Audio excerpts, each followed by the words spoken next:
Hi everyone, this is Fabi here, and in today's video we'll be talking about the different types of memory you will find in microcontrollers, how each is useful, and how your data will get allocated to a certain memory type. If you're new to the channel, this video is part of an educational series I'm doing called Embedded Systems Explained, and the aim of the series is to teach you embedded systems in a simple to understand manner and with examples so that you know where these concepts are being used in the real world. If you want to learn more, make sure to watch those other videos from the series as well. I will put a link in the comment section in a pinned comment to the playlist. Quickly before jumping to today's video, my analytics tell me a lot of you guys aren't subscribed yet, so if you're interested in embedded systems, make sure to subscribe, and let's also hear a message from today's sponsor, PCBWay.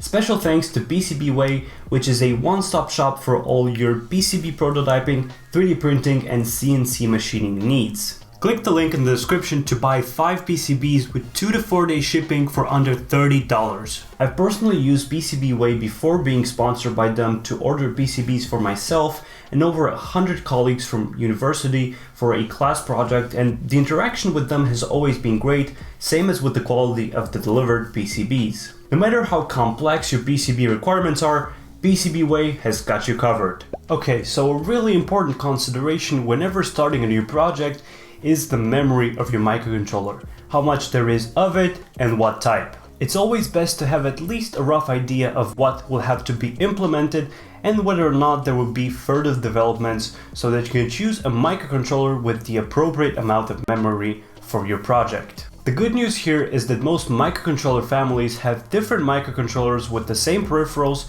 but different memory sizes, which means that you can choose a microcontroller with enough memory right now, but then later down the road upgrade to a different microcontroller which is pin-to-pin compatible but has more memory. The main memory types are Flash, RAM, and EEPROM, with the first two being essential. Flash memory is essential because it's non-volatile, meaning that when your microcontroller is not being supplied with power anymore, the contents of the memory are not lost. This is why flash memory is used to store the program that your microcontroller has to run. Apart from the code that has to run, constants are also stored in flash by default because this memory is also fast. Variables, on the other hand, are stored in RAM because while flash does endure tens of thousands to about 100,000 write cycles, you can quickly get to these numbers if you constantly write to your variables. Another reason why we don't store variables or data in flash is because we have to erase a whole block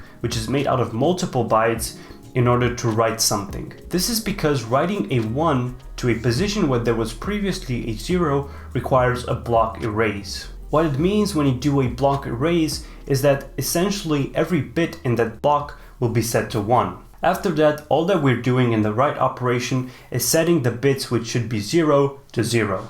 RAM, or random access memory, is first of all volatile, meaning that every information that we store will get lost after powering off the microcontroller. Because it is really fast though, the RAM memory is being used to store variables during program execution.